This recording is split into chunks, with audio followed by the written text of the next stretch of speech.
Well, good morning, guys. Good morning. And I am so glad that you are here with me on today.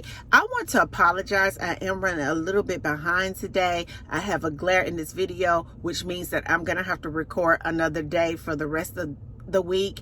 But I'm so glad that you're here. And thank you so much for being so patient with me.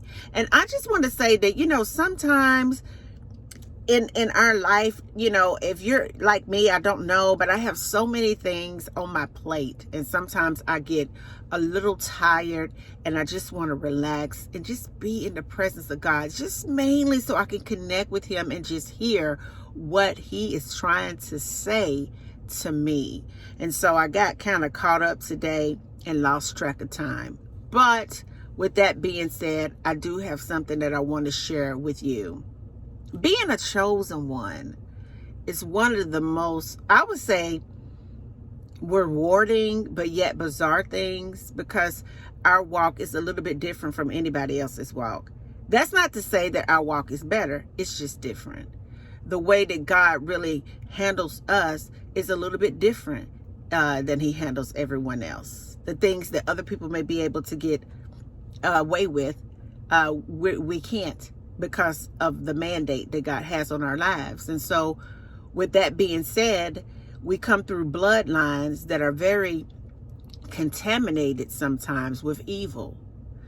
And we're mainly placed in there to run out the energy, the spirits, the demons that have been assigned to those bloodlines for centuries.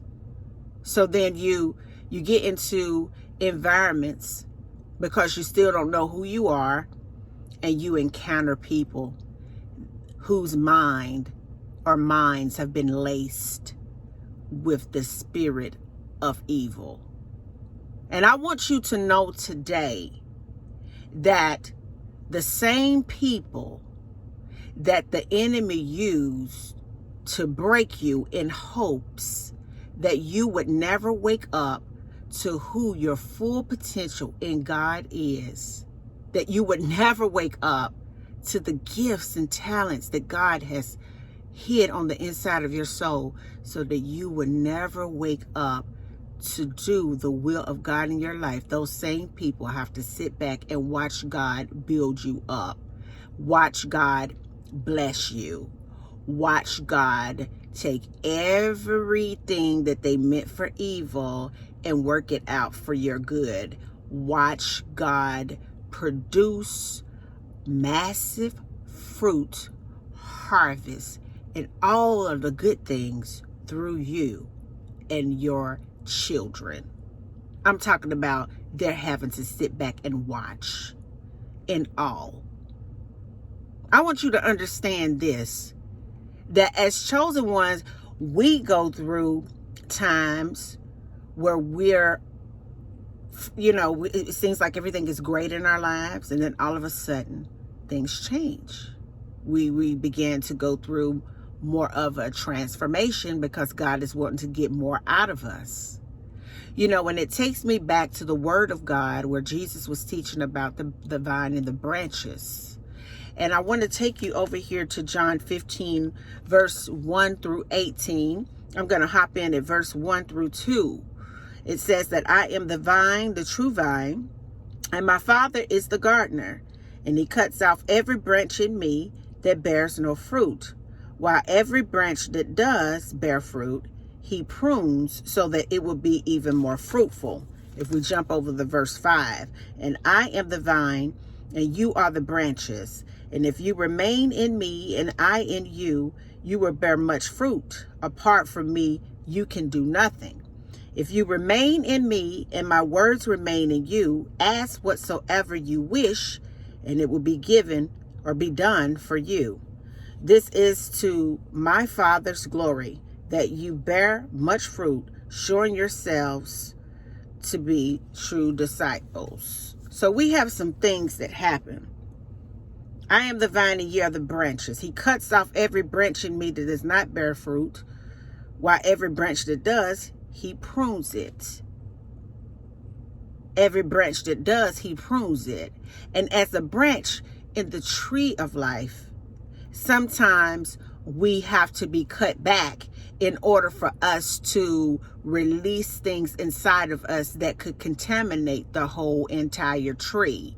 I know that many of us, when we look out towards the fall time, some gardeners will come out and they will begin to cut branches back, maybe cut a branch off. It looks like we come back in the summertime again the following year, and that tree's branches and fruit is so massive and big that that tree is unrecognizable. And a lot of times what happens is people will enter into our lives when we have been cut back, when we're going through a transformation, when we are being pruned, when God sees something on the inside of that branch that could contaminate that whole tree.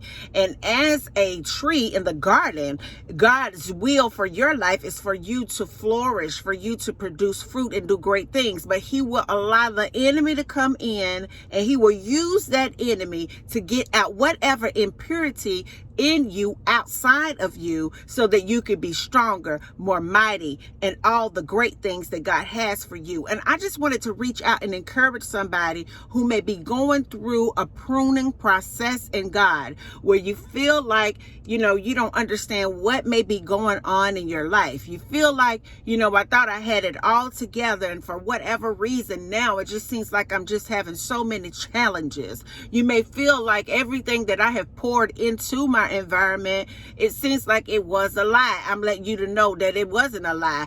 I'm letting you know that you're being pruned for a greater calling. I want you to understand that the people that the enemy may be using to pick and poke and gossip and do all the things that they do to hurt you are only helping you release whatever is infecting the branch. Once that is released on the outside of your heart, baby, you're going to produce far more fruit than you had in the beginning. And those people that try to abuse you and use you and do all those terrible things to you in hopes of breaking you so that you would never recover, so that you would never be recognized again, so that you would never be able to connect with God again, so that you could never connect to your purpose, are having to sit back and watch you eat in the presence of your enemies. The very same people that the enemy used during your sanctification process to break you now have to sit back and watch you flourish. Think about that. I love you guys. Peace. Bye now.